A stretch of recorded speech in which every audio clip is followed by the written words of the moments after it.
están? Buenas noches. Gracias por acompañarnos en esta edición más que especial de Al Pie de la Letra. Nos vamos a tomar el tiempo para conversar con el candidato a presidente de la República y candidato a vicepresidente de la República por la Alianza Ganar, Efraín Alegre y Leo Rubín. La idea es poder entender sobre algunas cuestiones que podrían llegar a ser fundamentales a la hora de gobernar si es que finalmente ganaran la presidencia de la República y, por supuesto, comprender también algunas cuestiones que piensan los candidatos sobre temas sensibles, pero que a veces son fundamentales como para poder decidir a quién votar el día de las elecciones.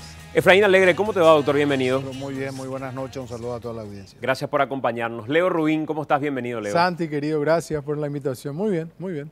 Tengo que decir que también fue invitado, así como ocurrió en las internas en su momento, también fue invitado Mario Abdo Benítez y hasta ahora no hemos encontrado un hueco en la agenda como para que pueda estar con nosotros junto a su dupla presidencial, pero por supuesto en lo que queda de la campaña vamos a seguir intentando tenerlos aquí y poder conversar. Había ocurrido con Santiago Peña en la ocasión anterior, que antes de las elecciones no había estado aquí con nosotros en el programa. Hay varias cuestiones que me gustaría preguntarles realmente, pero la primera, Efraín, y era algo que me llamaba la atención porque fue una conversación que habíamos tenido nosotros, y después encontré en todos los medios de comunicación como regada una contraversión de algo que habíamos conversado, o capaz fue una mala interpretación mía. Sí. Realmente una muy mala interpretación tuya, es cierto. Yo estoy seguro que no, Efraín, porque yo te había consultado sobre la unión civil igualitaria y me habías respondido y me habías dicho, matrimonio igualitario, no, pero sí una solución jurídica a la unión civil de personas del mismo sexo. No pasa, no. Si querés te repito exactamente lo que te dije. A ver, vamos a escuchar. Yo te dije, porque lo vengo diciendo desde las elecciones anteriores, yo te dije, creo en el matrimonio del hombre y la mujer. Exacto. Y te dije más que eso. Y es la única que permite nuestra Constitución. Sí. ¿Verdad? Lo que no significa, te dije, que no se pueda encontrar una solución patrimonial. Esa palabra no utilizaste. Bueno, te pido que revises y vas a encontrar. Pero, por favor. Pero yo si hay algo que sé muy bien es lo que digo en estas cuestiones que son claras y que son muy sensibles. Yo sé de lo que estoy hablando. A mí me da la sensación que se quiere instalar por una conveniencia electoral hacerme decir cosas que yo no dije. No, a mí lo que me da la sensación es que aplicaste de alguna manera, doctor, el freno de mano porque te diste cuenta que... No, te pido entonces que... No, porque si vamos a entrar en ese territorio, yo te pido que pongas, vamos a escuchar acá la grabación, vamos a hablar en serio, porque yo no voy a permitir que vos me cambies lo que yo dije. No. Yo sé muy bien lo que dije, no te permito que vos me plantees sobre un supuesto. Vamos a ver si tenés... Yo te puedo preguntar lo que considere, por eso te digo, yo pero sobre supuesto. Por eso te digo, si tenés la grabación... La nota fue conmigo, doctor. Pero por eso poner la grabación. Te estoy diciendo que yo discrepo en tu memoria, y porque yo he visto, y porque te voy a decir más, me molestó tu comentario. Pero porque, sin embargo, después en tu misma cuenta de Twitter dijiste lo mismo, doctor. No, al contrario, levanté lo que yo dije precisamente porque vos dijiste que yo dije cosas que no dije. Por eso yo levanté tal cual el texto de lo que yo dije. ¿Y a qué te referiste cuando dijiste buscarle una salida? Es más, te dije más. Doctor, no me deja terminar y así va a ser difícil. Sí. Una solución jurídica a la problemática. ¿Quiénes somos nosotros para negar derechos? Me dijiste. Y ahí dije yo, pucha, mira, y finalmente mucha gente hasta terminó aplaudiendo diciendo, qué interesante que alguien proponga una postura progre en esa línea. No, yo tengo una postura muy clara de siempre. O sea, se quiso tergiversar. Lo que yo dije es, por eso una lástima que no tenés la grabación, porque la solución para no estar perdiendo un tiempo innecesario y muy valioso, por cierto, acá en la televisión, de una cuestión que lo podíamos haber visto y lo resolvíamos. No, te prometo que lo vamos a colgar en redes te pido que lo haga, porque yo te dije lo que no significa que eso no se le dé una solución patrimonial. Es más, yo te dije, porque hay cuestiones que a veces se buscan solucionar a través de sociedad anónima que no tiene sentido. Hay que darle una solución patrimonial. Pero el matrimonio es entre el hombre y la mujer, no hay otro matrimonio, te dije con mucha claridad.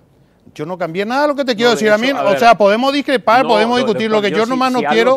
Si algo yo tengo muy claro es que en estas notas yo no hablo de matrimonio.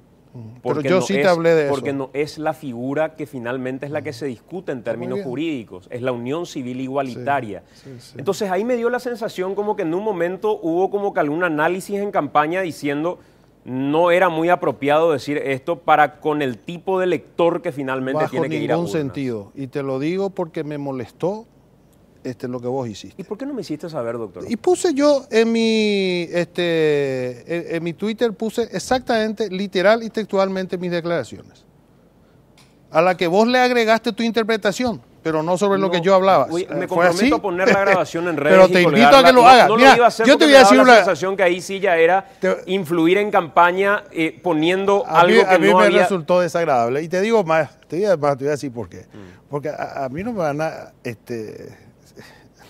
Yo sé muy bien de dónde vengo y a dónde voy. Yo vengo de una familia cristiana, tengo muy claro estos temas. ¿No? Yo no ando zigzagueante, sino no sé para dónde voy. Yo tengo muy claro, yo tengo tengo generaciones de una familia muy cristiana que tiene sus principios muy bien formados. Así yo no me voy a confundir en estas cosas. No tengo ninguna posibilidad de confundirme.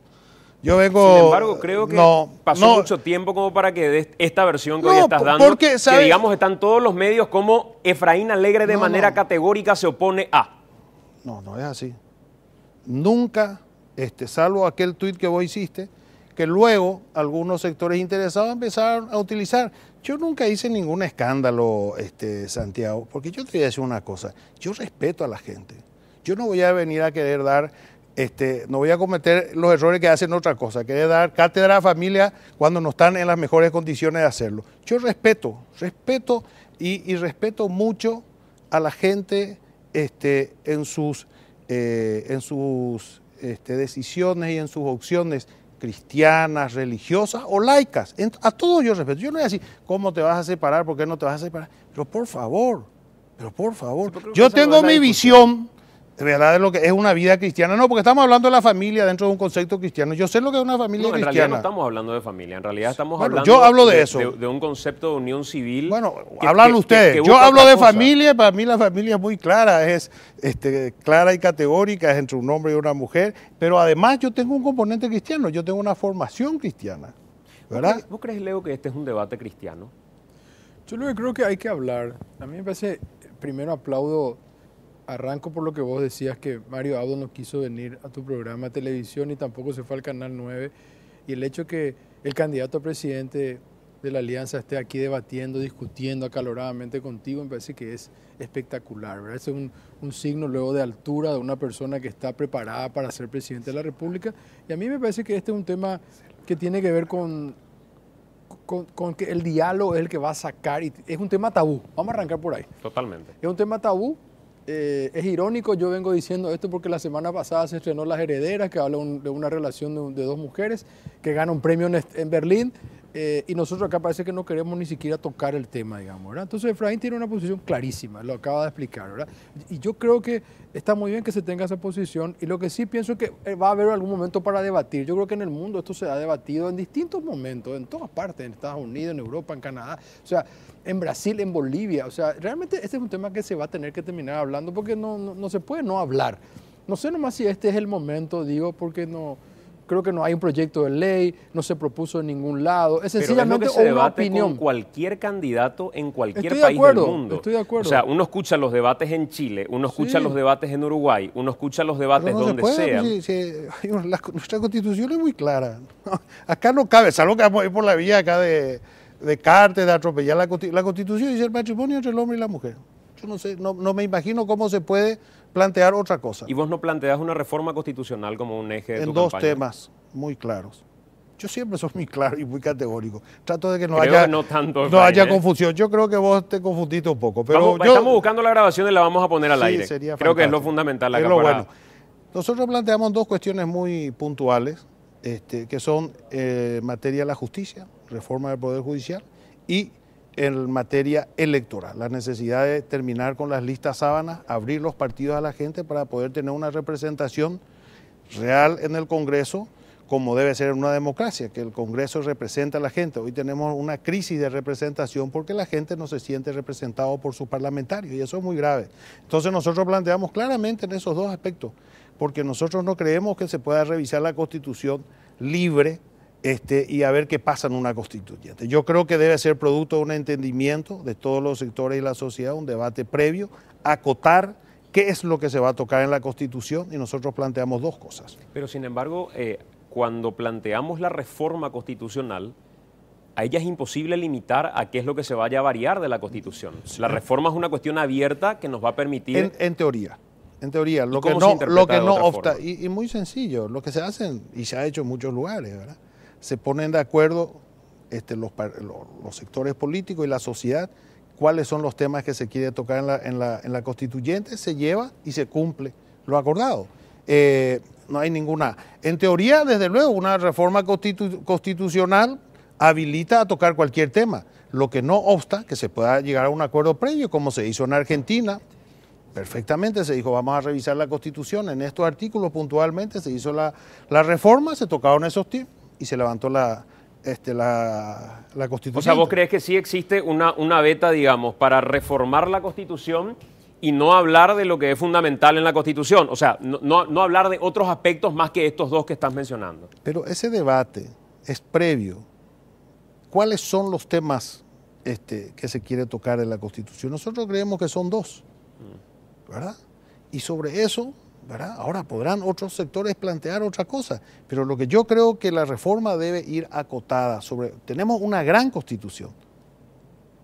Lo único que falta es que descompongamos la Constitución que tengamos. Tenemos una gran Constitución. Tenemos algunos problemas que lamentablemente en la Constituyente del 92 se acotaron y se cerraron las puertas, tanto en el tema del Poder Judicial, como en el sistema electoral, que lamentablemente cerraron e inhabilitaron a que los partidos y que la ley pueda resolver algunas cuestiones. Y ahora necesitamos necesariamente ya una reforma para modificarla. Para cerrar este capítulo, sí. Y a pedido, así tipo restaurante, Efraín pidió que veamos la grabación y ahora la tenemos a punto.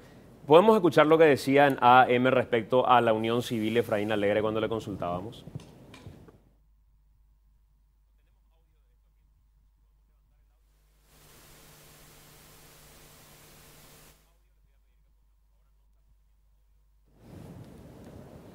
Podemos volver al... En primer lugar, yo creo en el matrimonio como carne. Él come verdura y todo ese tipo de cosas. Pero bueno, es así. Pero eso no es un problema. Sobre matrimonio igualitario, sí, tenemos discrepancias, pero ¿y cuál es el problema? No hay ningún problema. Yo creo perfectamente que, en primer lugar, yo creo en el matrimonio entre el hombre y la mujer, lo que dice nuestra Constitución. Pero eso no significa que desconozca una realidad. O sea, estas cosas no son así. Yo acepto que hay una realidad que tiene que ser atendida y que tiene que tener una respuesta normativa. ¿Cómo y con qué respuesta? Y tiene que tener una respuesta normativa. No es posible que tengamos esta, digamos, realidad de la convivencia que para poder resolver sus problemas, por ejemplo, te doy un caso concreto, patrimoniales, tengan que hacer una sociedad anónima. No me parece que esté bien eso. Hay que reconocer, es una realidad.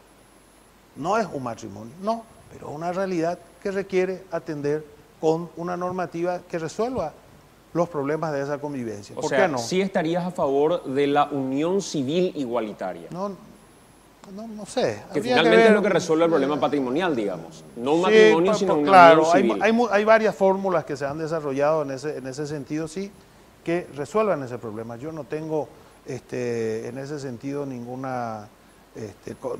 para mí es muy claro, Pero eso significa, Efraín, discúlpame que insista, ¿eso significa impulsar alguna política en particular o significa no tener problemas? Porque creo que el no tener problemas es hasta una cuestión políticamente... Me refiero a no tener problemas, a darle una respuesta a esta situación, por eso pregunto, a esta relación. Respuesta? Y una respuesta jurídica, naturalmente, ¿verdad? Una solución, por eso digo, que no tenga que recurrir a figuras, digamos, como una sociedad anónima para resolver una cuestión que no se trata de una sociedad anónima. Reconozcamos esa realidad y démosle una solución sobre la base de nuestro es más, de nuestro propio sistema judicial, que es la Constitución Nacional. Y eso implica reconocerles la posibilidad de tener una unión civil legalmente reconocida. Sí, seguramente, claro. ¿Qué pensás, Efraín, respecto al respeto de la Ahí está. Sí, reitero lo que te digo, estamos hablando desde el punto de vista patrimonial, tal vez vos le diste esa interpretación, pero lo que yo te estoy hablando, claro, es reconocer una realidad y que, por eso te hablaba de la sociedad anónima, que la gente tenga que recurrir a una sociedad anónima para resolver un problema patrimonial que tiene ellos en su vida particular. Por eso repreguntaba, doctor, porque yo creo que mucha gente habló con medias verdades o tratando de ser progre, pero no tanto dependiendo. No, absolutamente. Y lo único que me resulta muy cómodo es que finalmente uno no asuma lo que haya dicho y quiera lanzar a un periodista al decir, me hiciste decir o fue una cuestión de campaña política. Yo no estoy para hacer campaña política, doctor. Pero vos escuchaste muy bien, te estoy hablando de la unión entre el hombre y la mujer, te estoy hablando de que es la única, que es constitucional, tiene rango, que sí, te dije y te reitero, que tiene una respuesta, te referí muy claramente a la cuestión patrimonial. Ese es el sentido de lo que yo dije. Ahora, que vos le quieras llevar a otro escenario ya es otra cosa. Pero te pregunté al final, doctor, me parece que quedó muy clara la pregunta final que te hice. Respecto a la unión civil, ¿implica esto el reconocimiento de una unión solución civil? No, pero ¿cómo si te estoy diciendo? Pero déjame... Pero déjame decirte una cosa. Sí. Te estoy diciendo claramente que es constitucional y que yo solamente creo en la unión del hombre y la mujer, y te estoy diciendo de solución patrimonial, desde luego, la unión con relación al patrimonio de las personas, claro que sí. ¿Es una solución civil? Es una solución civil. ¿Es una solución legal? Es una solución legal. Pero por favor, ahora no vas a decir que yo te hablé de matrimonio. No, pero yo no pregunté de matrimonio, de hecho. Bueno. Yo creo que en eso estamos totalmente de acuerdo. Desde el primer día estamos de acuerdo en eso. Y bueno, ¿y por qué si yo te dije el matrimonio es entre el hombre y la mujer? Esa es la fórmula de matrimonio que yo creo, y es la que está en la Constitución además. Que la gente juzgue lo que vio finalmente. Bueno, listo. Leo, creo que instalaste algo que es interesante poder debatir, porque el otro día le daba unos números que realmente son preocupantes, lo tuvo aquí a José Galeano, el investigador, y me decía José que había hecho un estudio de asentamientos urbanos, y los asentamientos urbanos mostraban que había un crecimiento brutal de gente que estaba viniendo del campo, y que solamente en las políticas públicas, en los Tecoporá y compañía, todo lo que estaba de alguna manera previsto absorber era lo que tenía que ver con asentamientos rurales. Pero la problemática urbana en general no estaba diseñada en los planes de gobiernos actuales. ¿Qué se debe hacer en un país donde las tierras mal habidas son parte del 20% de las tierras que están ocupadas por gente que en algún momento adquirió de manera irregular estas tierras, mientras hay otras personas que no tienen un techo para vivir? ¿Cuál es la solución para ello? Por eso son 1.590 asentamientos que hay en el departamento central, y esto no tiene solamente que ver con las tierras mal habidas, que sí es el problema, digamos, de raíz de esta cuestión. Digamos, ahí muchas personas se llevaron, entre ellos el papá de Mario Abdo Benítez, que se llevó tierras mal habidas y le sacó inclusive a un héroe de la Guerra del Chaco, apellido López, se quedó con 6.000 hectáreas en el Chaco paraguayo, y eso se denunció en el diario de ese color. El problema también tiene que ver con el modelo, digamos, que nosotros vivimos, agroexportador, demasiado, yo te diría, atropellador, que no fue, digamos, diseñado tampoco. Entonces hay una expulsión de 100.000 más o menos compatriotas al año de la zona rural a los cinturones urbanos. Entonces la gente tiene que venir a vivir como pueda. Entonces terminan ocupando lugares. Muchísimos son lugares públicos y otros son lugares privados, digamos, que se terminan reclamando y buscando algún ajuste. Pero esto tiene que ver con lo que hablábamos también de la Constitución, cuando habla de un derecho a la vivienda digna, claro, y nosotros no tenemos esa vivienda digna. Entonces, es un problema muy complejo, Santi, porque viene desde el problema de la tierra, digamos, de quiénes son los dueños de la tierra. Ese es el gran problema en el Paraguay, quiénes son los dueños de la tierra. ¿Y eso cómo se resuelve, Efraín, crees? ¿Se resuelve a priori con algún tipo de subsidio, con algún tipo de acompañamiento en programas como Tecoporá o otros programas? El problema de los asentamientos y la pobreza que hay en los asentamientos. En primer lugar, se resuelve con política de desarrollo. esos asentamientos y esa gente que viene a ocupar esos lugares, la mayoría vienen del interior, expulsados del campo, por falta de una política de desarrollo rural. Por eso nosotros decimos claramente, vamos a trabajar intensamente con el pequeño productor y con la agricultura familiar campesina, que hoy están siendo expulsados porque no tienen una oportunidad de desarrollo en el campo. A pesar de que el Paraguay tiene inmensas oportunidades para ofrecerles a ellos oportunidades de desarrollo con una política, en primer lugar, para abastecer nuestro mercado. Nosotros el 70% del consumo de la producción hortícola y frutícola del Paraguay viene de la Argentina y del Brasil. Y nosotros somos un país inmensamente o tradicionalmente agricultor. Hay 300.000 familias que pudieran dedicarse a, entre otras, ¿verdad? No digo que sea la única actividad, también las fincas mixtas y otras, pero en primer lugar vamos a abastecer nuestro mercado. ¿Eso qué significa? Producir papas, cebolla, tomate, locote, lo básico, que lo podemos hacer nosotros. ¿Por qué no se hace? No se hace porque no se ha tenido una política de desarrollo para el pequeño productor. Eso significa financiamiento, asistencia técnica y vamos a abastecer primero nuestro mercado. ¿La maquila les parece te parece una buena idea para generar fuentes de trabajo? Es una de las formas de generar empleo. Tal vez no sea la mejor, pero es una de las formas importantes, interesantes. Yo creo que en el Paraguay el gran desafío es precisamente generar empleo. De la pobreza se sale solamente a través del empleo. Es generar oportunidades de trabajo. Por eso decimos nosotros vamos a utilizar nuestra energía, ¿verdad? Porque la gran traición al Paraguay ha sido utilizar 40 años nuestra energía con una lógica rentista, es decir, le vendemos simplemente a los argentinos y a los brasileros y recogemos los dólares, cuando que en realidad el concepto debiera ser, la lógica debiera ser de desarrollo, es decir, utilizar nuestra energía para que en el Paraguay se instalen industrias, que se instalen oportunidades de empleo para la gente con nuestra energía, pudiendo nosotros dar una energía a buen precio y vamos a tener la generación de empleo. Eso es lo mejor. Al Paraguay lo que necesita es empleo. Esos dólares que ingresan por la cesión de energía terminan en el presupuesto y lo que termina en el presupuesto sabemos cómo termina, ¿verdad? En gastos corrientes. Entonces, a mí me interesa mucho más que la energía produzca empleo y trabajo para la gente a que produzca dólares que terminan en el presupuesto o en el bolsillo de los políticos. ¿Cuánto implica, Leo? Y ahí vamos a entrar en una cuestión que creo fundamental, porque es un eje fundamental que generó, por lo menos que la gente empieza a levantar la oreja respecto a el tema de energía. Cuando dicen ustedes, es posible hacerlo y lo vamos a hacer. En algunos casos, los que pagan 50.000 van a pagar 5.000. Y les soy honesto, originalmente dije, pucha, esta es una cuestión de plataforma electoral y punto, se acabó la historia. Lo único que buscan es una cuestión populista. Pero después cuando escucho que también en campaña, por ejemplo, decía en su momento Javier Zacarías Irún, y se animaba todavía más, decía el costo cero. Sí. O sea, gratis, ni siquiera delimitaba a quiénes iban a ser beneficiarios.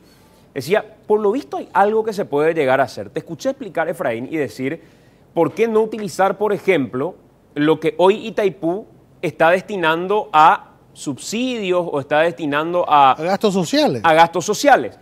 ¿Cuánto representa lo que se necesita no solamente, de Itaipú Binacional para poder subsidiarlo? No solamente dijo Javier Zacarías Irún, también decía Lino Oviedo. Y en Brasil, en el estado de Paraná, existen muchísimos modelos de desarrollo sustentados, digamos, en el tema social con costo cero, digamos. Nosotros lo analizamos con Efraín Alegre y el equipo, ¿verdad? Y también íbamos a decir cero. Y algunos saltaron a decir, no se puede decir cero, pues no va a creer nadie. O sea, fue algo debatido que sea cero. Se planteó desde la mesa energética. Pero se dieron cuenta que no era probable. No, es posible. Claro que es posible. Lo que pasa es que no es una buena idea plantear costo cero. Yo creo que la gente sabe que todas las cosas tienen un valor. Y es bueno que la gente comprenda y valore y que pague. Exacto. Pero lo que nosotros planteamos es que sea justo el precio. Es injusto un país con una riqueza extraordinaria, formidable en energía, que tengamos una energía tan cara. Sobre todo un país, y por eso nosotros planteamos por segmentos. Hay un segmento que es el que tiene algunos pocos focos y algunos elementos electrodomésticos, que usa 150, paga 50, 60 mil guaraníes, a ellos a quienes se le da el mayor beneficio, se le reduce hasta 5.000 guaraníes. Y eso hasta tal vez va a generar más ingresos a la ANDE, porque en ese segmento seguramente hay mucha gente que hoy se cuelga y que finalmente por una energía segura, si es que va a pagar 5.000 guaraníes, seguramente va a tener un medidor y se va a conectar. Pero y va a tener 50, una energía perdón, presidente, estamos hablando de 50 millones de dólares al año. O sea, estamos hablando de demasiado poco dinero. Ese es el número que Sí, me faltaba de alguna 50 manera. millones. ¿Cuánto representa lo que se Está en ese subsidiaría rango, de algún está en modo? ese rango. Está en ese rango y fíjate que gastos sociales este año está en el orden de 65 millones, que no es lo único que en Itaipú hay que revisar. No solamente los gastos sociales, hay muchos otros gastos que hay que revisar y que podría ser mucho mejor esos recursos destinar para ofrecerle a la ciudadanía una energía más barata. Además se compra la energía más cara también, Santi, eso hay que explicar. O sea, otra cuestión. Claro, eso es muy importante. Paraguay le compra a Itaipú igual que Brasil, y los dos tienen una energía que se llama cara y una energía que se llama barata, con un excedente, entonces se puede comprar más barato. Paraguay compraba la energía barata en la época de Lugo con Lula, que se firmó un convenio en el 2009, y después en la época de Cartes empezó a dejar de comprar la barata y pagó solamente la cara, y Brasil se lleva otra vez el 90% de la energía barata. Entonces, el presidente... Eso representa un 20% del costo de la energía. Del costo de la energía. Entonces dice, bueno, nosotros vamos a volver nomás a pagar la energía barata y con eso ya tenemos los 50 millones de dólares. Ni siquiera un subsidio, es pagar nomás lo que tiene que pagar el país. Ni siquiera un subsidio. Y esos 50 millones de dólares, sé que una de las personas que también aportó de alguna manera en ese análisis más fino fue la ingeniera Mercedes Canese, que creo que de alguna manera también aportó algunos datos. ¿Cuánta gente sería beneficiaria de esto en particular que se propone desde la Alianza? Todos serían beneficiados. En realidad todos. Nosotros creemos que hay que replantear la política tarifaria de la ANDE con una visión diferente. Por eso decimos, nosotros queremos darle a la industria una energía más barata. Hoy se le está castigando a la industria. El 100% se le aumentó a la industria el precio de la energía en horas pico. El 100%. A mí me parece que es absolutamente contrario a los intereses del Paraguay. Nosotros, al contrario, esa industria... nosotros debiéramos ver aquello como una posibilidad de promocionar la inversión y la generación de empleo a la energía. Reitero, para nosotros es mucho más importante que la energía genere trabajo y empleo para los paraguayos a que entre unos dólares que termina en el presupuesto público, es decir, en gastos corrientes, alimentar el tremendo aparato que tenemos del Estado. A mí me parece que es mucho más beneficiario para nuestra economía y para el ciudadano que eso produzca empleo. Entonces, y digo por qué, porque fíjate, nosotros estamos hablando de esta tarifa tocando solamente, redireccionando algunos recursos de Itaipú, sencillamente, pero hay muchas cosas gruesas que analizar. Por ejemplo, yo te voy a decir un debate que a mí me parece interesante analizarlo. Estamos pagando adelantado nosotros la deuda, ¿verdad? Y habría que analizar si es lo que más le conviene al Paraguay. O tal vez le convenga. Vos sabés que estamos pagando adelantado, ¿verdad? O sea que Itaipú en 9, 10 meses ya produce todo para pagar su costo operativo y la deuda. Y hay una diferencia importante. Y esa diferencia, ¿qué es lo que hace Itaipú? Creo que hace como 10 años, se va y adelanta el pago. Estamos pagando adelantado la deuda de Itaipú. En estos días... Entonces, lo que digo nomás para cerrar la idea, es un tema interesante para debatir si eso es lo que más le conviene al Paraguay. En estos días el diario de ese color planteaba la necesidad de producir mayor energía y hablaba de la línea de 500 kV en particular y de alguna manera decía, este es un eje fundamental que los candidatos tienen que plantear y tienen que, de cara a lo que va a ser la negociación del Tratado de Itaipú, plantear bajo la mesa o sobre la mesa. Ustedes tienen de alguna manera los puntos fundamentales, así como se decía, la línea de 500 kV, esto es lo que tiene que estar resuelto para aquel momento en el que vayamos a debatir el tratado. Pero por supuesto, es más, es lo que hizo ya. Acá la alianza en el gobierno, en el 2008-2009, fue el primer mensaje en 40 años donde se cambia la línea con respecto a la energía del Paraguay. Precisamente con la línea de 500. Por primera vez se piensa en usar la energía en serio en el Paraguay. Antes nunca se pensó. Claro, nosotros creemos, y cuando hablamos nosotros de usar nuestra energía, significa precisamente invertir en la infraestructura para poder utilizar. Si nosotros no invertimos en la infraestructura, ¿cómo vamos a usar nuestra energía? ¿Y cómo vamos a negociar también? Nuestras condiciones de negociación no son buenas, ni con Brasil ni con Argentina, si nosotros no tenemos ni siquiera no tenemos ninguna chance, porque no tenemos ni la infraestructura para usar nuestra energía. Te va a pagarlo, te va a sentarse a negociar unas condiciones óptimas para ofrecerte el valor de la energía que a ellos más les convenga, y vos no tenés elementos de negociación. Yo creo que la posibilidad que Paraguay empiece a utilizar su energía también forma parte precisamente de un mensaje para la negociación, tanto con Argentina como con Brasil.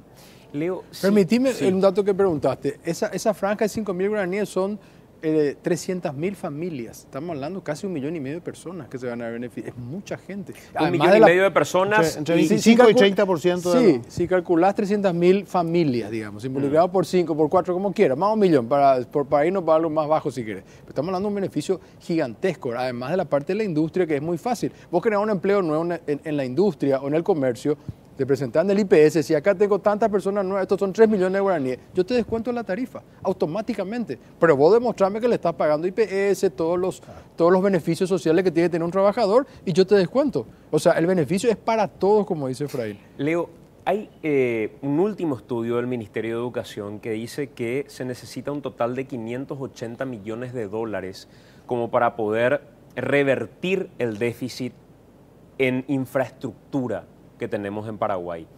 ¿De dónde sacar esa plata? De la gestión.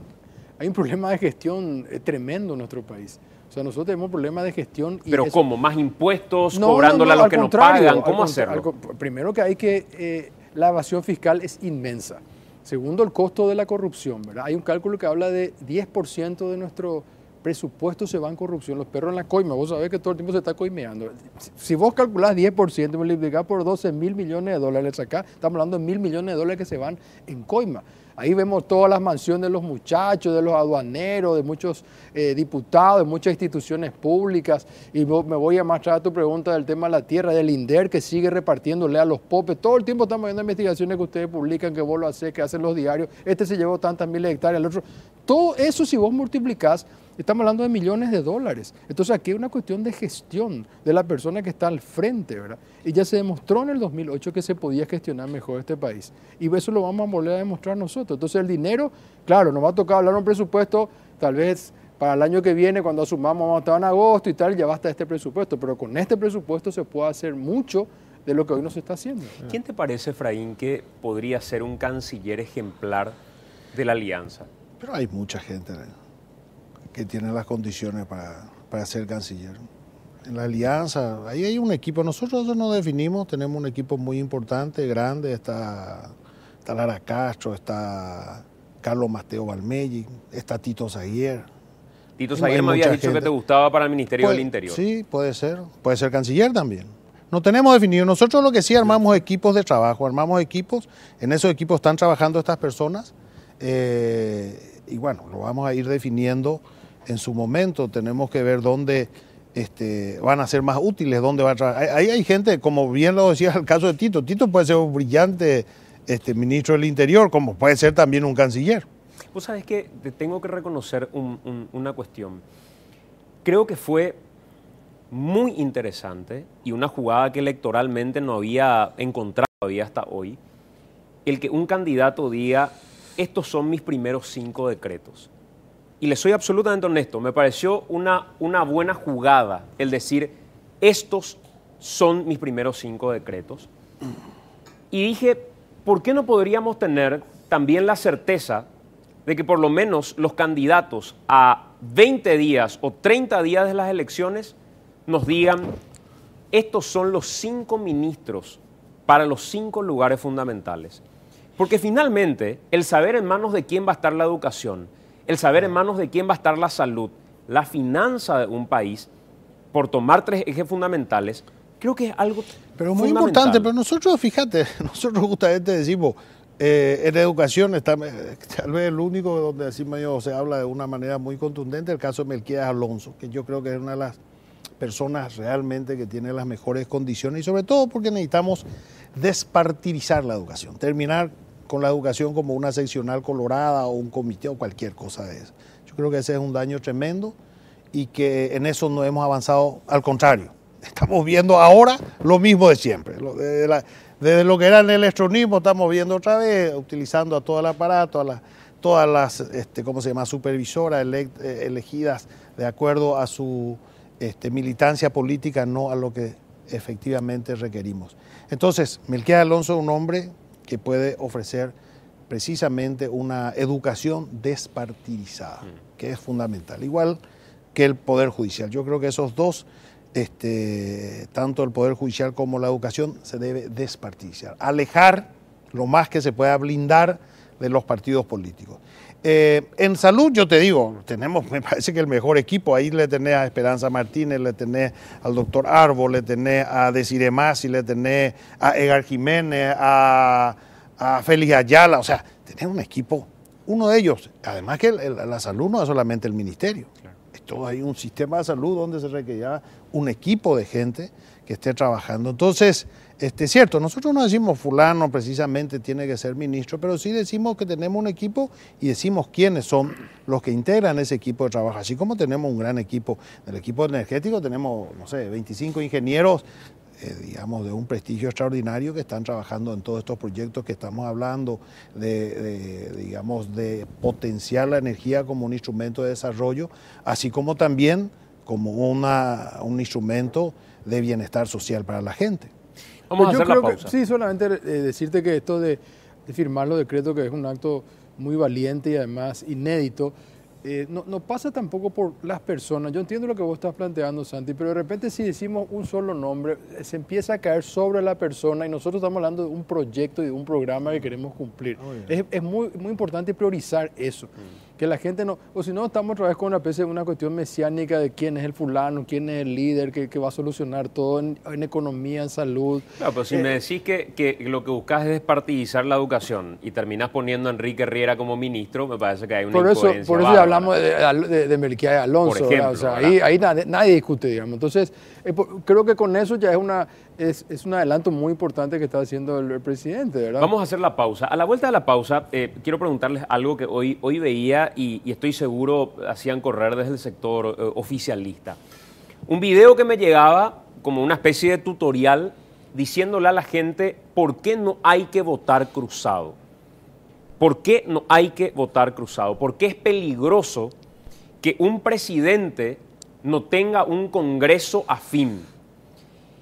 Y creo que es la preocupación natural de los partidos tradicionales y el castigo natural merecido para los partidos tradicionales, y ahí lo incluyo también al Partido Liberal, que tuvo un grupo de legisladores que, lejos de la doctrina de su partido, que lejos de lo que dice la Constitución, terminaron, y le incluyo al Frente Guasú, terminaron alineados a una intención de quebrantar algunas figuras constitucionales.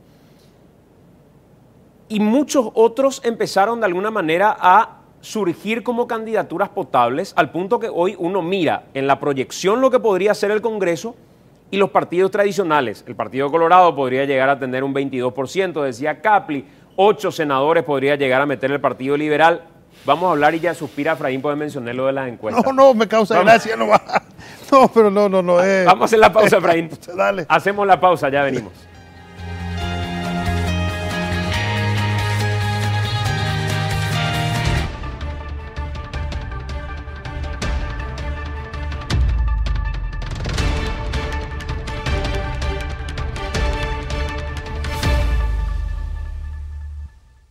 Votá por Josefina Duarte, senadora de la Nación.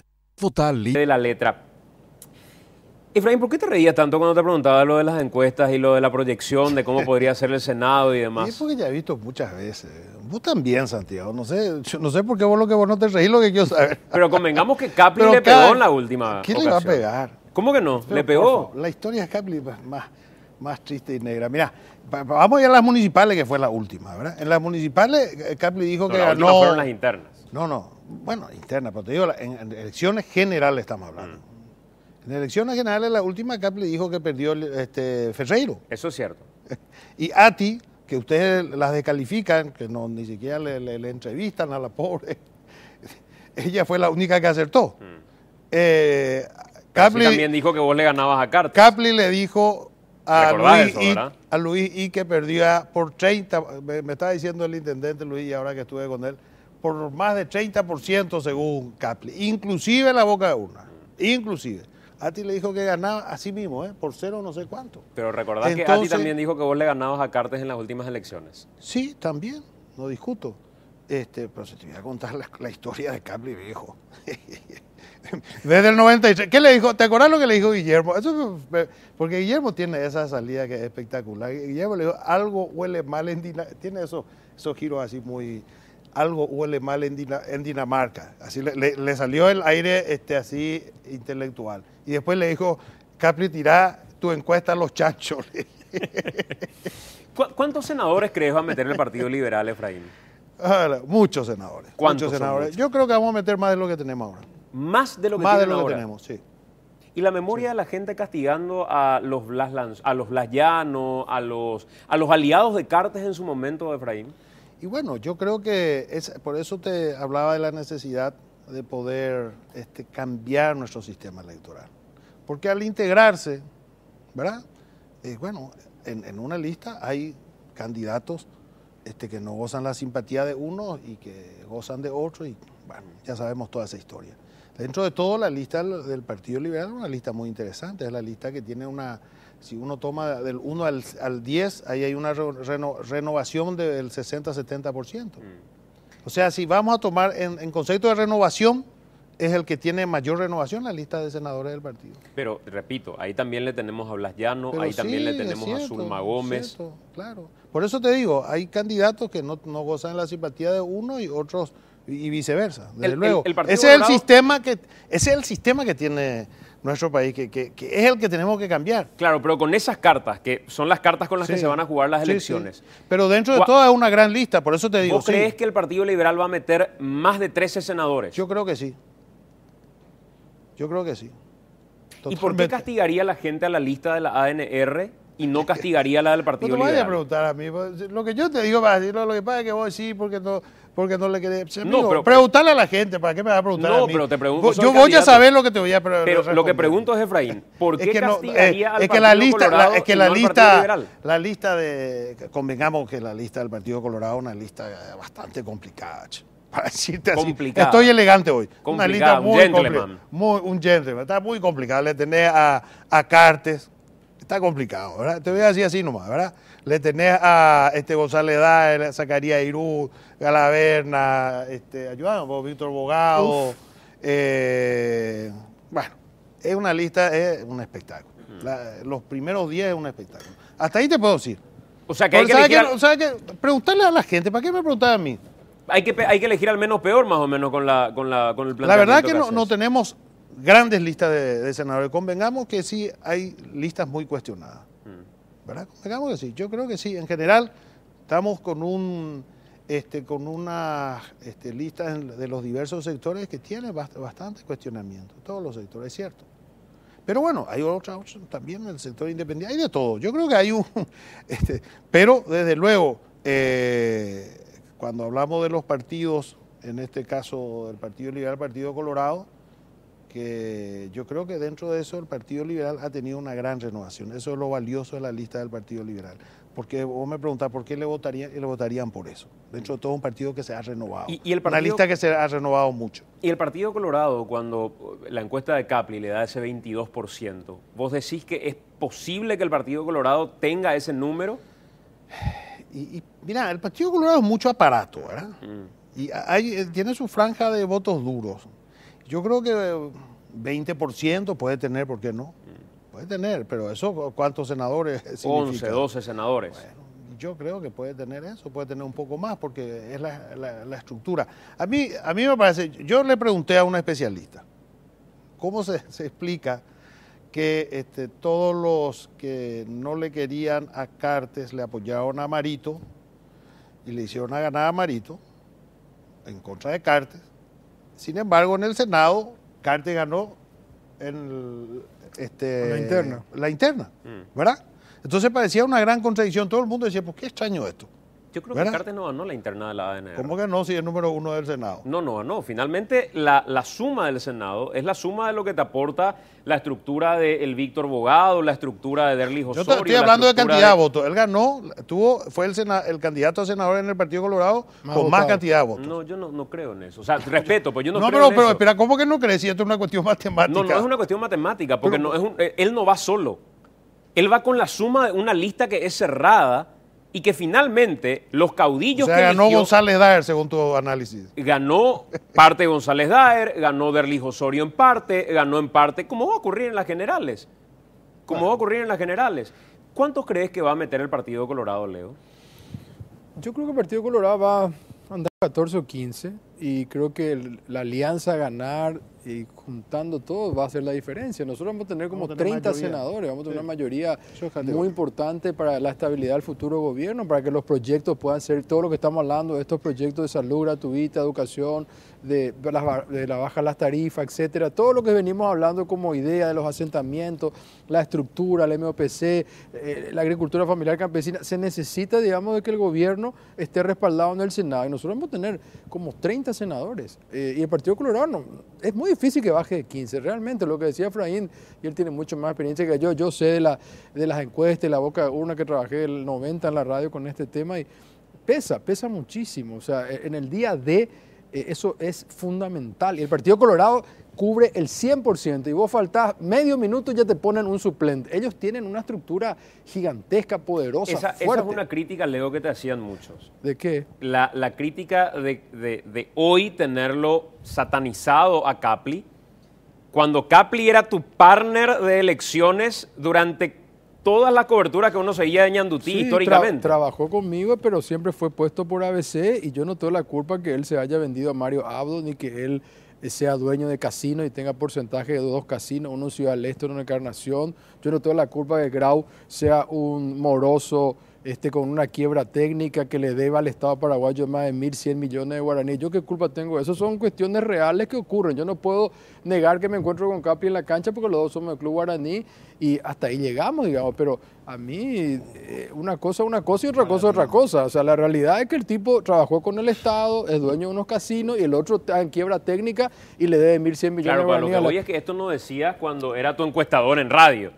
¿Y por qué voy a decir si yo no tenía nada que decir en ese momento? Yo dejé de hacer con él encuestas hace más de 5 años.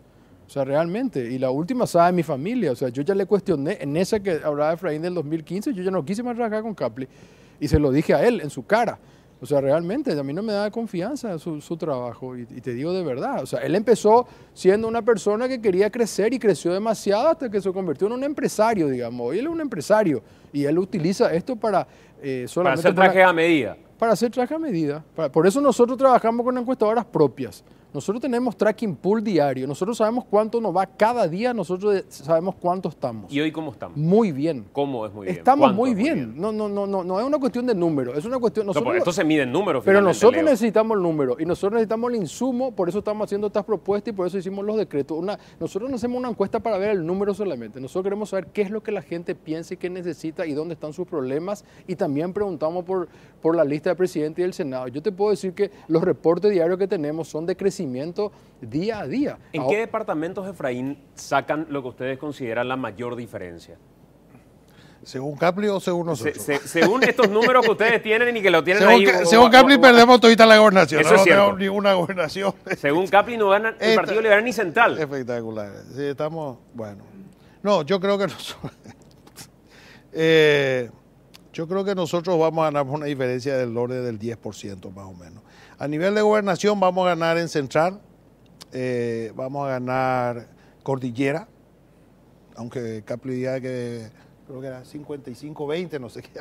El pobre candidato a gobernador de la Cordillera. Bueno, vamos a ganar Caguazú, vamos a ganar Amambay, grande.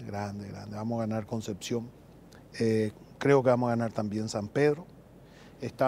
Hoy hablé con la gobernadora de Alto Paraná, María Portillo. Me habló de números que ellos tienen de mediciones que le va muy bien. Creo que con esos números tenemos un margen importante para ganar. Itapúa puede ser una sorpresa también. Itapúa puede ser una sorpresa, se está trabajando muy bien. estamos bastante bien. Nosotros, Ni en Bucú tenemos la gobernación, creemos que el candidato es un candidato joven que tiene muy buena receptividad. Yo no tengo la medición de Ñembucú, pero Misiones vamos a ganar. Las mediciones en Misiones nos da muy bien, nos da arriba. La verdad es que estamos demasiado bien nosotros, ¿verdad? Menos que las otras. Pero estamos muy bien, la verdad, la gente está muy entusiasmada y esa historia de que nadie está entusiasmado, de que están todos aburridos, yo no sé, ¿verdad? No sé dónde se van ustedes a mirar o cómo es la cuestión, porque yo te cuento, si te cuento todo lo que estuvimos el sábado corrieron 2.500 mujeres ganar en Alto Paraná, en Ciudad del Este. Paró todo el ¿Qué porcentaje centro. de participación estiman ustedes? 65% más o menos. Menos de lo que tuvimos en las últimas elecciones, No. 68% tuvimos en las últimas Y elecciones. bueno, en ese rango, ¿verdad? Puede ser un poco más, un poco menos, en ese rango. Creemos que va a haber una participación igual a la del 2013, ¿no? Igual o parecida, te digo, en una franja, no te puedo... creo que nada, pero de que veo que hay mucho entusiasmo, El domingo estuvimos en María Soledad, 8.000 personas, de ahí nos fuimos a San Rafael, había 3.000 personas en el sol, porque ni sombra no había donde estábamos. Estoy viniendo de Villeta, en fin. Concepción. Estuve ayer en Concepción, 8.000 personas.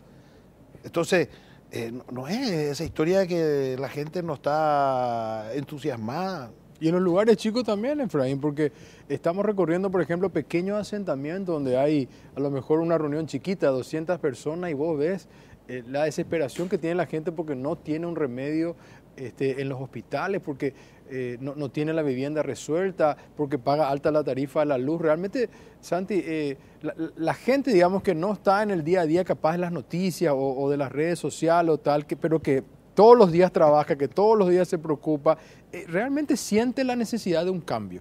Leo, ¿a cuánto asciende tu patrimonio hoy? Mi casa, yo estoy pagando una casa a 20 años con el Banco Itaú y según la última tasación mi casa vale 2.000 millones de guaraní, mi propiedad, digamos. Y estoy pagando a 20 años. Y tengo 3 vehículos y tengo acciones en el holding de radio que la transferí a mi hermano y todavía no me pagó, que estoy esperando arreglar con él. Muy buen negocio. No fue un buen negocio todavía, pero bueno, es mi hermano y en algún momento vamos a sentarnos a hablar de esto, pero ya le transferí porque es mi hermano, es Pablo, es de mi confianza total, no nos pusimos a discutir el precio realmente de lo que vale una acción. No creo que no hayan discutido el precio. No, nominalmente estamos hablando de 800 millones de guaraníes lo que cuesta esas acciones, digamos, de Rock and Pop y Ñandutí, ¿verdad? Pero no efectivicé y no nos sentamos a hablar si esto vale más o menos. Realmente, yo soy una persona que hoy tengo $10.000 en mi cuenta bancaria en dólares, digamos, en guaraní, o tener, no sé, vivo ahí nomás, digamos. O sea, yo no soy una persona... O sea, más o menos, ¿cuánto estimás tu patrimonio? Y si calcular lo que te estoy diciendo, 2.000 de que vale mi propiedad, 800 millones que de la radio, estamos casi 3.000, ponele, más con propiedad, ¿verdad? Más que... 3.000 millones de... Calculo que debemos estar por ahí, sí. Y en tu caso, Fraína, ¿cuánto asciende tu patrimonio? Vamos a hacer los cálculos.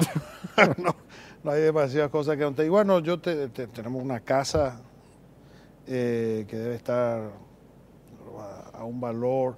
Yo compré muy barato, ¿verdad? Pero hace 20 años. Creo que nos costó 250 millones. Ahora debe estar valiendo 1.200 millones seguramente. Es una propiedad que tenemos en sociedad que debe estar valiendo seguramente otros 1.000 millones más o menos. No es muy grande, pero tenemos un emprendimiento ahí. Propiedad de 18 hectáreas. Y, ¿emprendimiento en qué rubro? Yo soy productor de pescado. Tilapia, produjo tilapia. Le está sacando el la negocio mejor a su hijo le está sacando el negocio. Yo produjo la mejor tilapia, así que podemos hablar si te interesa. No, en serio, la mejor tilapia acá en la zona. Hace negocio de paso. Sí. No, en la zona, puede haber en otro lado. En esta zona no hay mejor tilapia que la nuestra, porque la nuestra es fresca. Estamos acá en Cacupé. Es una tilapia que se faena en esta semana, tiene 2 o 3 días, una tilapia fresca. Lo que te pueden vender por ahí en el supermercado o cualquier otro lugar, puede tener 6 meses, puede tener 3 años. Bueno, muy bien. Y vos no vas a saber. 2.200 millones conté hasta acá. ¿Cuánto más? Tenemos algunos, es una sociedad de eso, tenemos algunos lotes también de esa sociedad que deben estar valiendo, qué sé yo, 700, 800, pues son varios lotes. Tengo vehículos, dos vehículos, un camioncito de distribución, no sé, 3.000, ojalá que llegue a 3.000. Voy a sumar bien porque justamente le dejé ahí a mi señora para que haga los cálculos porque tengo que presentar yo en realidad declaración jurada. Actualizar mi declaración jurada, sí. 3.000 millones de guaraníes ambos, entonces, o sea, no sabía lo de Efraín, estamos coincidiendo. ¿No? Están ahí justo con la billetera. Me falta sumar bien, pero en ese rango, ¿verdad? Habría que, sí, pero eso es básicamente el patrimonio que tengo. Y le había preguntado lo mismo a Santiago Peña, que dijo cuando se candidató a presidente, dijo, a partir de ahora me voy a buscar un trabajo, decía cuando renunció al Ministerio de Hacienda. Hoy, ¿de qué está viviendo Leo Rubín? Y yo tengo ayuda de familia realmente, ¿verdad? O sea, yo tengo que agradecerle a mi viejo, ¿verdad? O sea, a mi papá es el que me está ayudando mayormente. O sea, hoy de profesión hijo, digamos. Y sí, la verdad que sí. Hoy mi mamá nuevamente esta siesta me fui a saludarle a mi mamá después de grabar el programa y mi vieja me vuelve a decir, che, Leo, ¿no querés? Te puedo dar una ayuda de tanto. Y mi mamá, deja, no te preocupes, ya quedan 10 días nada más. La mamá es la mamá. Y me dice lo mismo, le dije a Hugo, a tu hermano, o sea, soy muy agradecido de lo que me ha dado mi viejo siempre, mi familia, y ahora me han respaldado abiertamente, digamos. O sea, ellos saben que yo me lancé con toda la arena política al servicio público porque confío y creo en este proyecto, y entonces, bueno, me tienen que ayudar. ¿Qué te diferencia Hugo Velázquez? Todo. Él pertenece a la mafia. Él es una persona que viene de la corrupción, del apriete en Ciudad del Este. 7 años fue fiscal. Él inventó, digamos, todos los aprietes cuando venían los cargamentos al aeropuerto Guaraní, montó todo un esquema, digamos, donde le tenían un cagazo a él. Hay gente que hasta prefería cerrar su negocio que seguir pagándole las coimas a Hugo Velázquez, ¿verdad? Él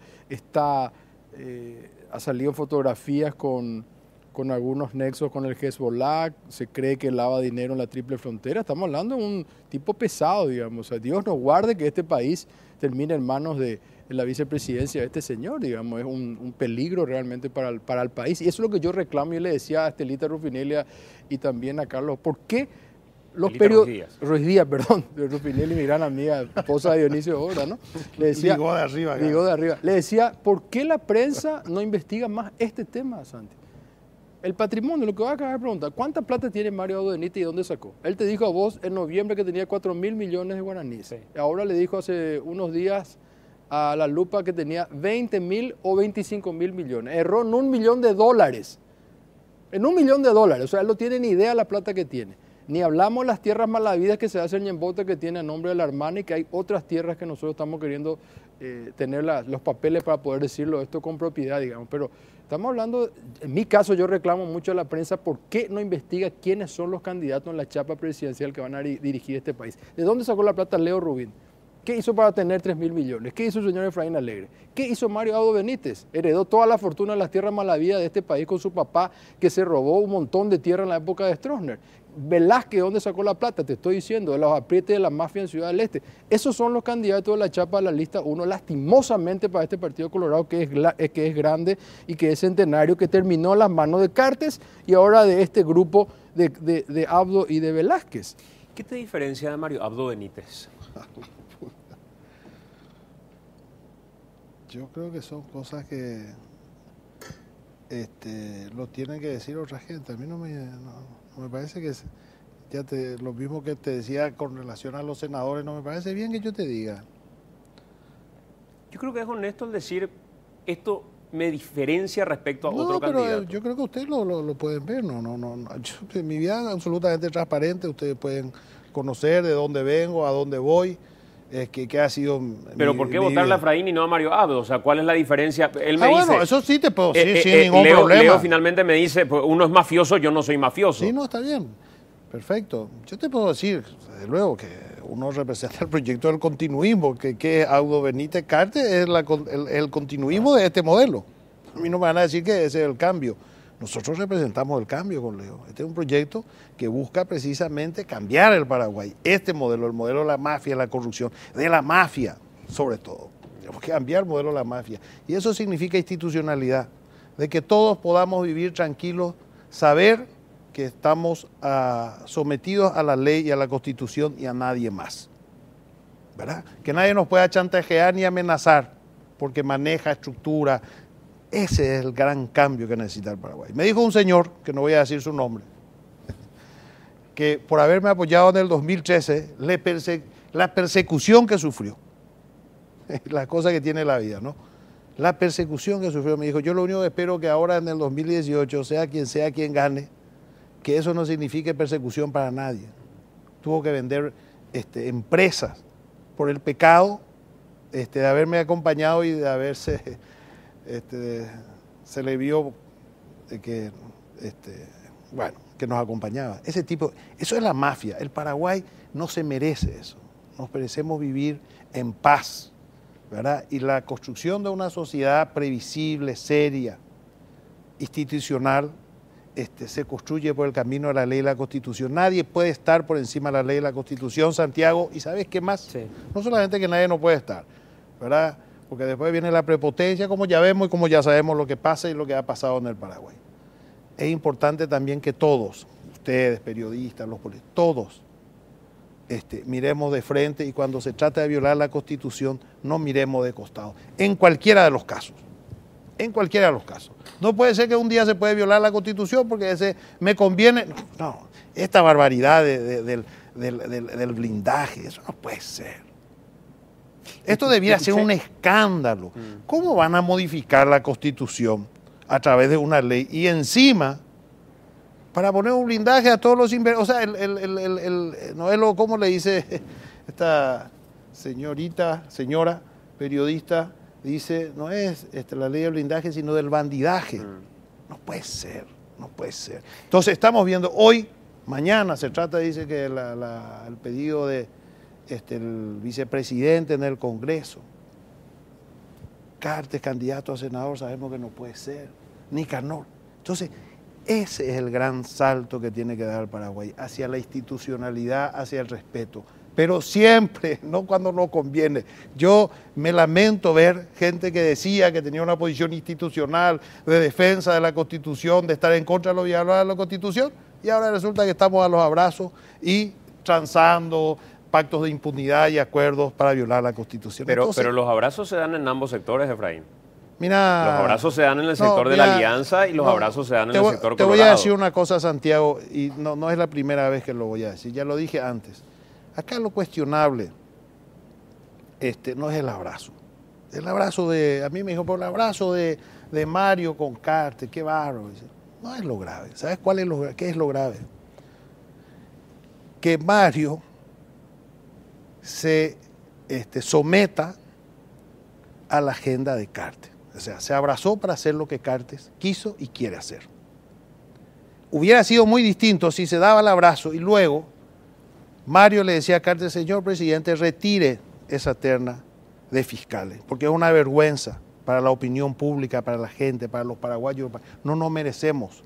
Retire, vamos a hacerlo en forma. Entonces, ¿quién iba a discutir el abrazo?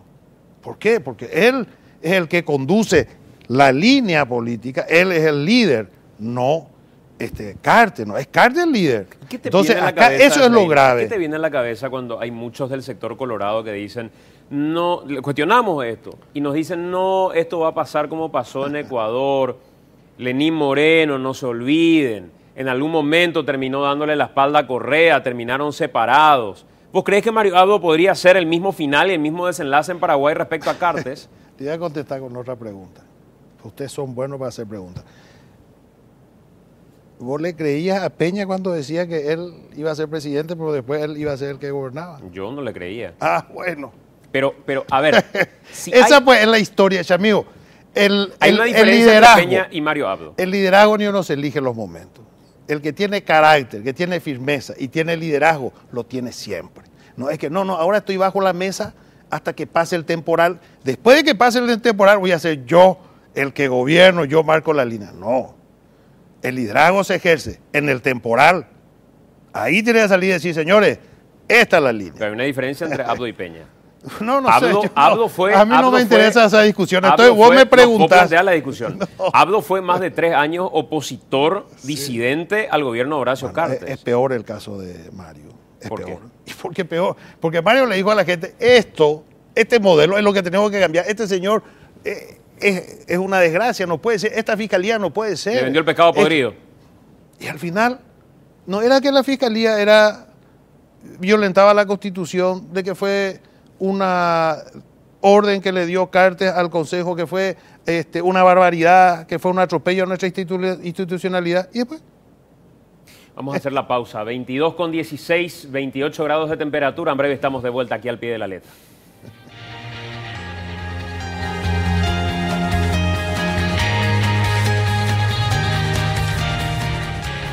Y después vamos a discutir.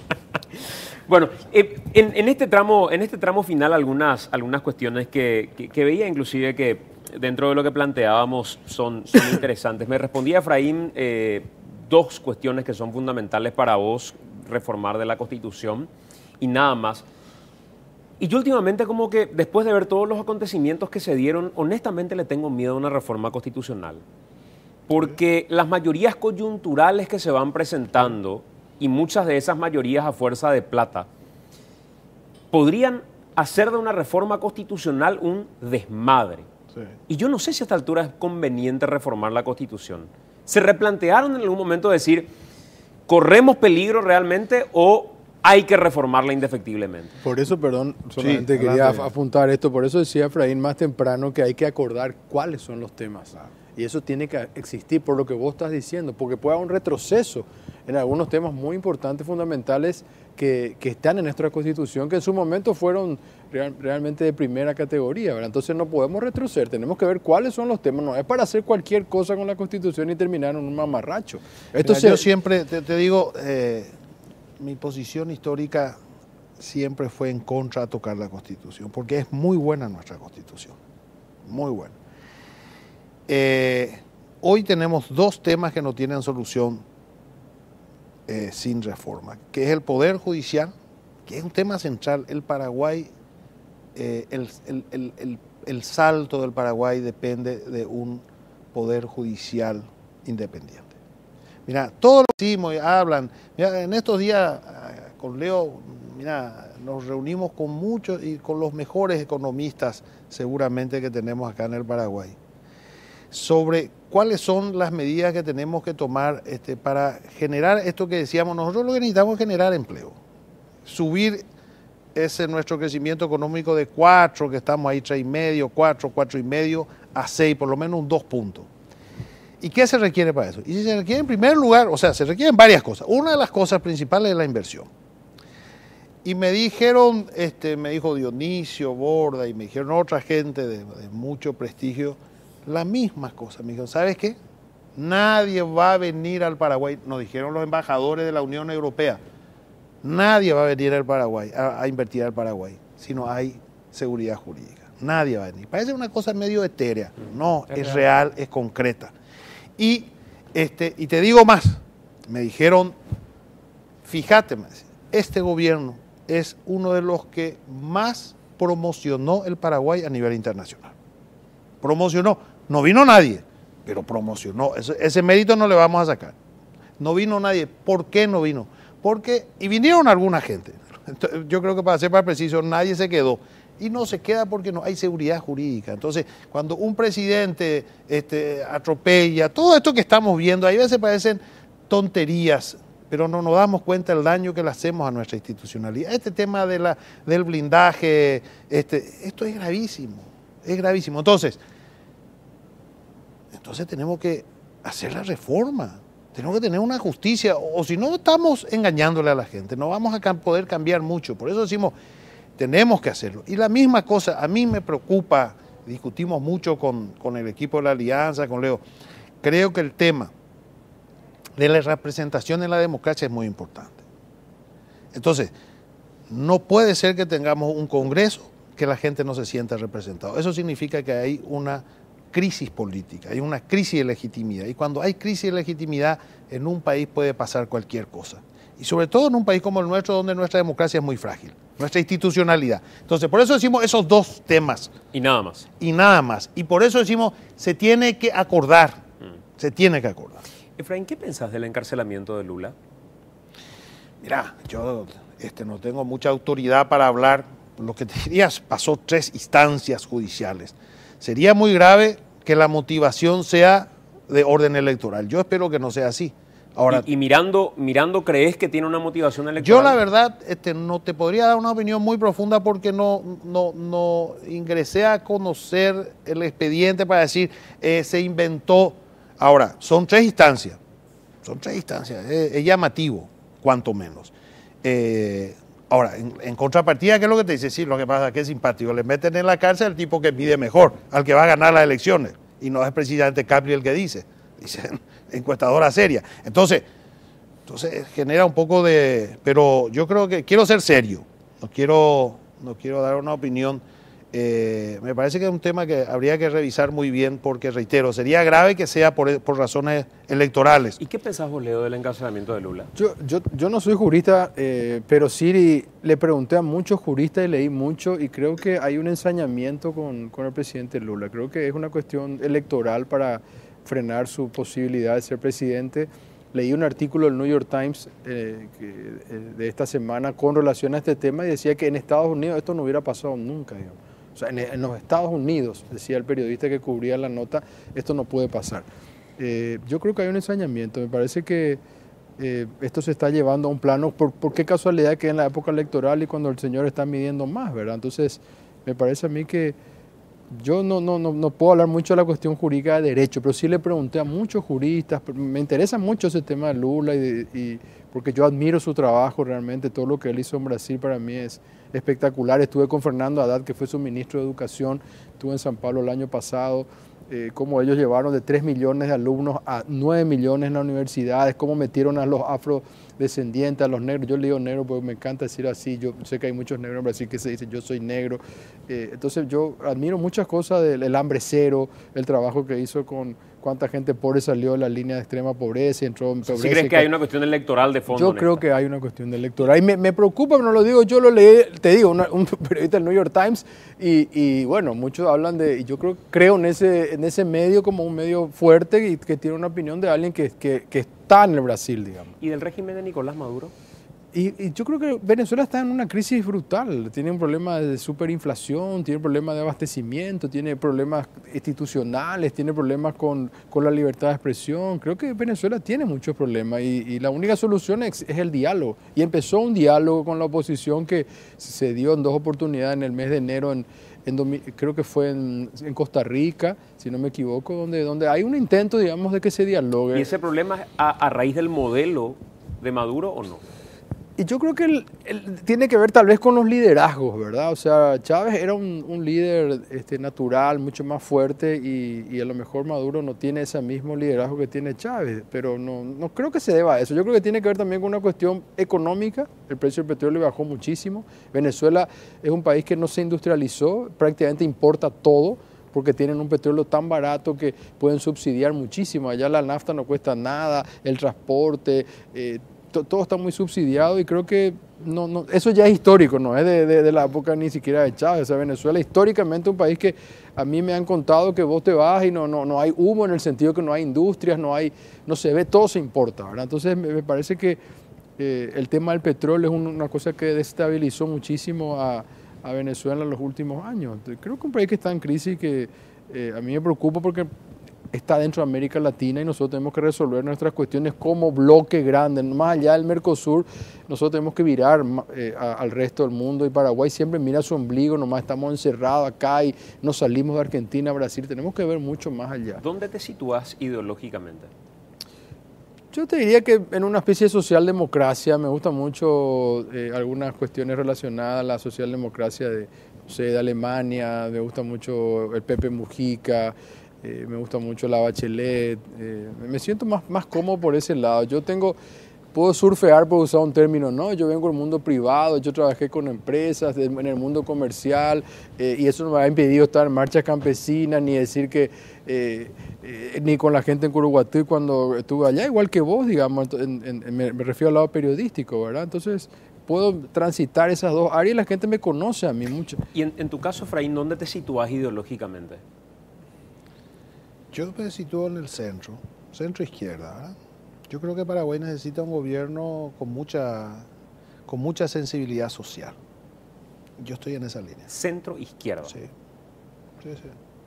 Efraín, ¿qué le dirías a ese 65% del electorado que decís va a ir a participar el 22 de abril mirándole directamente?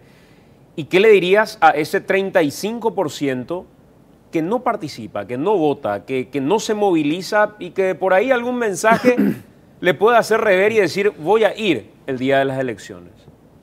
Sí. Yo creo que nosotros, en primer lugar, te quiero, antes de decirte de que la participación en Paraguay es más que 65%, aunque midamos 65%. Pues tenemos una población en el exterior inmensa, que está en el padrón acá.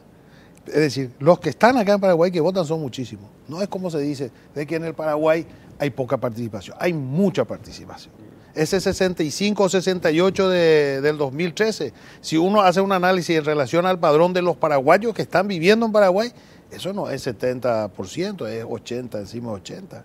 ¿Cuántos millones de paraguayos, o por lo menos más de 1 millón de paraguayos que están afuera, están inscritos acá? Y el sistema de inscripción, la justicia electoral por intereses del partido de gobierno, no ha permitido que se haga masivamente afuera porque le votan todo en contra. Entonces no se ha permitido que los miles de paraguayos que están en Argentina se puedan inscribir. Le hicieron un sistema de inscripción que es más fácil aprobar algunos exámenes de la NASA que poder inscribirte. Entonces nadie se inscribió, creo que hay 30.000 inscritos. Pero bueno, eso entre paréntesis no va yendo a la participación y para destacar de que en el Paraguay se participa y creo que en estas elecciones van a haber también una participación. Decirle en primer lugar a la gente que participe, en primer lugar, que participe y que decida, que no deje que nadie decida por él. Tenemos que nosotros decidir el futuro que queremos del Paraguay. El 22 de abril es una fecha importante, sobre todo porque hay dos modelos muy claros, a mi modo de ver, cuanto menos. Yo creo que el 22 vamos a elegir o un paso atrás o un paso adelante. ¿Qué queremos? ¿El Paraguay del pasado o el Paraguay del futuro? Yo creo que la alianza de Mario Abdo con Cartes es una alianza del continuismo. Es para mantener este modelo. Y nuestra alianza es una alianza de cambio, que busca cambiar este modelo, que busca una política donde el Paraguay pueda tener una economía que sea más inclusiva, que permita llegar a miles de compatriotas excluidos, no solamente a los más de 2 millones de pobres. En el Paraguay el problema no es solamente ver cómo resolvemos este problema de la pobreza, sino también tenemos una alta vulnerabilidad en los que hoy están, inclusive con un trabajo, que dicen que están en el orden de los 4 millones en total, entre pobres y vulnerables. ¿Por qué? Porque hay mucha gente que tiene un trabajo precario que mañana puede estar en la pobreza. Es decir, tenemos una franja muy importante que requiere formalidad, que requiere un trabajo de calidad. Tenemos mucho que hacer. Ese es el gran desafío que tenemos. Nosotros estamos comprometidos con ese proyecto en la alianza. Entonces yo le diría a la gente que participe y que vote por un Paraguay que signifique mirar el futuro, que signifique un cambio, un Paraguay en serio, un Paraguay con institucionalidad. Este Paraguay tiene todo para salir adelante, pero tenemos que hacer nuestras tareas y nosotros estamos dispuestos a hacerlos.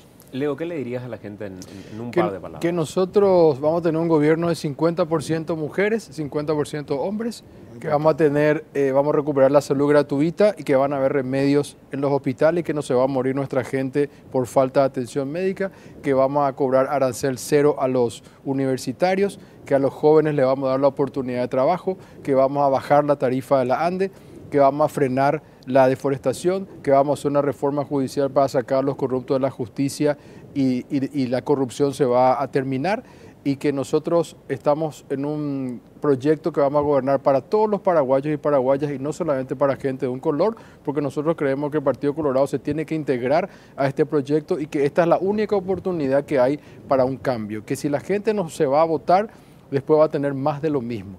Y entonces aquí hay una chapa donde está representada todo el país, incluyendo a la gente independiente y al Partido Colorado que quiere realmente un cambio para el Paraguay. Gracias, Leo. Gracias, doctor. A usted. Gracias, Gracias Santi. por estar con nosotros. Hacemos la última pausa, 22:40, ya estamos de vuelta.